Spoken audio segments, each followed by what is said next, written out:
পৃথিবীর সবচাইতে ভয়ঙ্কর দেহের অধিকারী 5 ব্যক্তি। এরা প্রত্যেকেই কোনো না কোনোভাবে নিজের দেহকে এমন রূপ দিয়েছেন যা সাধারণ চোখে ভয়ঙ্কর ও অস্বাভাবিক মনে হয়। কেউ শিল্পের কারণে, কেউ অসুস্থতার জন্য, কেউ আবার জনপ্রিয়তা বা ব্যক্তিগত ধারণা থেকে এমন করেছেন। প্রিয় বন্ধুরা, আজকে আপনারা জানতে চলেছেন দুনিয়ার সবচেয়ে ভয়ঙ্কর দেহের অধিকারী 5 জন ব্যক্তি সম্পর্কে। এদের দেহের আকৃতি এতটাই ভয়ঙ্কর যা দেখে আপনি নিজেকে ঠিক রাখতে পারবেন না। আজ আপনি এমন কিছু দৃশ্যের সাক্ষী হতে চলেছেন যা আপনি কখনো কল্পনাও করেননি। চলুন তাহলে কথা না বাড়িয়ে শুরু করি। রিকি জার্নাক, যিনি জম্বি বয় নামে সমগ্র বিশ্বে পরিচিত, নিজের পুরো শরীরকে এমনভাবে বদলে ফেলে সে দেখতে একেবারে জীবন্ত এক মৃতদেহের মতো। রিকের পুরো শরীর জুড়ে ছিল ভয়ঙ্কর সব জম্বি স্টাইল ট্যাটু। মাথা থেকে পায়ের পাতা পর্যন্ত তার শরীরে ছিল হাড়, দাঁত, শিরা, উপশিরার মতো ট্যাটু, যা দেখে মনে হতো সে যেন ভয়ঙ্কর মাংস খেয়ে নেওয়া এক জীবন্ত কঙ্কাল। তার শরীরের প্রায় 90% ভয়ঙ্কর জম্বি স্টাইল 200টির বেশি ট্যাটু করে খুলি ও মস্তিষ্কের হাড় পর্যন্ত ট্যাটু করা হয়। মুখের চামড়ার নিচে হাড়ের ডিজাইন, চোখে কালো কন্ট্রাক্ট লেন্স ও মুখে ছিল ফাটলের ট্যাটু। রিকের এই ভয়ঙ্কর দেহটাকে এনে দেয় খ্যাতি। তিনি লেডি গাগার মিউজিক ভিডিওতে কাজ করেন, বড় বড় ফ্যাশন ব্র্যান্ডের মডেল হন। তাকে বলা হয় walking death in the real life. কিন্তু এই খ্যাতি তার অশান্তির মুছিয়ে দিতে পারেনি।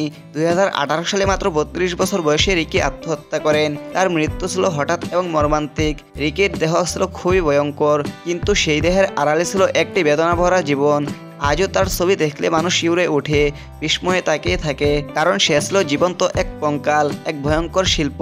আমাদের লিস্টের 2-এ রয়েছে গ্রেগ ভ্যালেন্টিনো, বিশ্বের সবচেয়ে বড় বাইপেসের মালিক। গ্রেগ ভ্যালেন্টিনো একজন আমেরিকার বডি বিল্ডার, যিনি সবচেয়ে বড় বাইসেপের জন্য পৃথিবীতে বিখ্যাত হয়ে উঠছেন। তার বাহুগুলোর অস্বাভাবিক আকৃতি এবং অতিরঞ্জিত আকার তাকে করে তুলেছে এক রহস্যময় ও ভয়ঙ্কর ব্যক্তি। গ্রেগ ভ্যালেন্টিনোর বাইসেপ একসময় প্রায় 28 ইঞ্চি পর্যন্ত বড় হয়েছিল। এটা ছিল অস্বাভাবিক শরীর চর্চা বা জিমের ফলে এটি হয়নি। তিনি নিজেই বাইসেপে সিনথল অয়েল ইনজেকশন দিয়ে কৃত্রিমভাবে সেগুলোকে ফুলিয়ে তুলেছিলেন। এই কৃত্রিম ফুলাভাবই তাকে বিশ্বের সবচেয়ে বড় বাইসেপের অধিকারী করে তোলে। গ্রেগ নিজেই স্বীকার করেছেন তিনি স্টেরয়েড ও সিনথল ব্যবহার করতেন। অতিরিক্ত ইনজেকশনের ফলে তার বাহুতে সংক্রমণ হয় এবং এক পর্যায়ে তা ফেটে যায়। এক পর্যায়ে তার হাত থেকে রক্ত ও পুঁজ বের হতো, যা তিনি নিজেই পরিষ্কার করতেন। এই দৃশ্য এতটাই ভয়ঙ্কর ছিল যে কেউ কেউ এটি দেখতেও সাহস পায়নি। ভ্যালেন্টিনো নিজেই বলেছেন, আমি জানতাম এটা একদিন আমার জীবন নষ্ট করবে, কিন্তু আমি থামতে পারিনি। তার কাহিনী আমাদের শেখায় শরীর গঠন ভালো, কিন্তু অতিরিক্ত চেষ্টায় যখন তা অস্বাভাবিক হয়ে যায় তখন তা ধ্বংস ডেকে আনে। গ্যারি টার্নার, যিনি বিশ্বের সামনে পরিচিত দ্য ইলাস্টিক ম্যান নামে, তার শরীর এমনভাবে প্রসারিত হয় যে সেটা দেখে মনে হয় কোনো রবারের মানুষ। কিন্তু এটা কোনো ম্যাজিক না, এটা এক বিরল জিনগত রোগের ফল, যেটা তাকে পৃথিবীর সবচেয়ে ইলাস্টিক মানব হিসেবে পরিচিত করে তোলে। তার চামড়া অত্যন্ত নমনীয় ও প্রসারণযোগ্য। যিনি নিজের গলা পর্যন্ত মুখের চামড়া টেনে তুলতে পারেন, কখনো কখনো নিজের পেটের চামড়া 15 সেন্টিমিটার পর্যন্ত টেনে দেখাতে পারেন। সাধারণ মানুষের কাছে তার দেহের এই অস্বাভাবিক নমনীয়তা ভীতিকর ও অস্বস্তিকর মনে হয়। কেউ কেউ বলে থাকেন তার দেহ দেখে মনে হয় যেন ভিন গ্রহের প্রাণী। অনেকে ভয়ে তার শরীর ছুঁতেও সাহস পান না। গ্যারি টার্নার গিনেস ওয়ার্ল্ড রেকর্ডে নাম লিখিয়েছেন। ওয়ার্ল্ড মোস্ট এলাস্টিক স্কিন খেতাব তারই দখলে। এটি একটি জিনগত রোগ, যেখানে শরীরের কোলাজেন নামক উপাদান দুর্বল হয়ে যায়। এটি চিকিৎসাযোগ্য নয়, তবে নিয়ন্ত্রণযোগ্য। গ্যারি টার্নার একজন জীবন্ত প্রমাণ যে মানবদেহ কতটা রহস্যময় ও বিস্ময় হতে পারে। অ্যাটিউ মিয়াকি, শরীরের শিং গজানো মানুষ। অ্যাটিউ মিয়াকি এক ভয়ঙ্কর দেহের অধিকারী, যার মাথা বা শরীরে ধীরে ধীরে শিং গজাতে থাকে। অ্যাটিউ মিয়াকির মাথায় প্রথমে একটা ছোট গাঁট দেখা যায়। এটা ধীরে ধীরে শক্ত ও ধারালো হতে থাকে। কিছু সময় পর দেখা যায় সেই গাঁটটি হাস্যকরভাবে একটি শিঙে আকৃতি ধারণ করে। এই শিং ছিল হাড়ের মতো শক্ত এবং তা ধীরে ধীরে বড় হতে থাকে, যেটা থেকে স্থানীয় লোকেরা ভয় পেতে শুরু করে। গ্রামের লোকেরা ভেবেছিল এটিও কোনো অলৌকিক বা অভিশপ্ত ব্যক্তি। অনেকে তাকে ভূত, শয়তান বা জাদুকর বলে ভাবতে শুরু করে। তার চারপাশে তৈরি হয় ভয়ের আবহ। অনেকে বলে তার চোখ ও নাকে ছিল অস্বাভাবিক উজ্জ্বল ও জ্বলন্ত।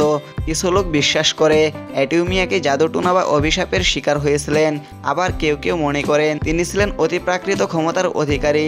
বিজ্ঞানীরা মনে করেন এই ধরনের শারীরিক বিকৃতি এটা এক ধরনের কেরাটিনিয়াস স্কিন টিউমার, যেটি শিংয়ের মতো দেখতে হয়। সাধারণত বয়স্ক ব্যক্তিদের মধ্যে বেশি দেখা যায়, তবে অ্যাটিউ মিয়াকির ক্ষেত্রে বয়সভেদে ঘটনা ছিল অস্বাভাবিক। অ্যাটিউ মিয়াকির ঘটনা শুধু ভয়ঙ্কর নয়, একই সাথে গভীরভাবে চিন্তার উদ্রেককারী। এটি আমাদের দেখায় মানুষের শরীর কতটা অদ্ভুত ও আশ্চর্য হতে পারে। হোর্হে লোপেজ কপালে অস্ত্রোপচার করে শিং বসিয়েছেন, ঠিক যেন শয়তানের মতো দেখতে হয়। জিভ কেটে সাপের মতো দ্বিখণ্ডিত করেছেন। চোখে সাদা অংশে কালো রঙের ট্যাটু করানো হয়েছে, যা দেখে মনে হয় যেন চোখে আগুন জ্বলছে। স্বাভাবিক দাঁত তুলে বসিয়েছেন দাতব দাঁত, যা তাকে আরও বেশি হিংস্র দেখায়। মুখ থেকে শুরু করে পা পর্যন্ত পুরো শরীর ঢাকা ভয়ঙ্কর ট্যাটুতে। অনেকে তাকে দেখে ভয় পেয়ে যায়। কিছু ধর্মীয় গোষ্ঠী তাকে অভিশপ্ত বা শয়তানের দূত বলে মনে করেন। এই ধরনের রূপান্তর বডি মডিফিকেশন কমিউনিটিতে সম্মানিত হলেও অনেক সমাজে একে বিকৃত রুচি বা মানসিক সমস্যার প্রতীক বলা হয়। কিন্তু হোর্হে বারবার বলেছেন তিনি সম্পূর্ণ মানসিকভাবে সুস্থ এবং নিজের এই রূপে তিনি গর্বিত। হোর্হে বলেন তিনি চেয়েছিলেন নিজেকে ভিন্ন রূপে প্রকাশ করতে, যেখানে ভয়, বিদ্রোহ ও শক্তির প্রতিচ্ছবি থাকবে।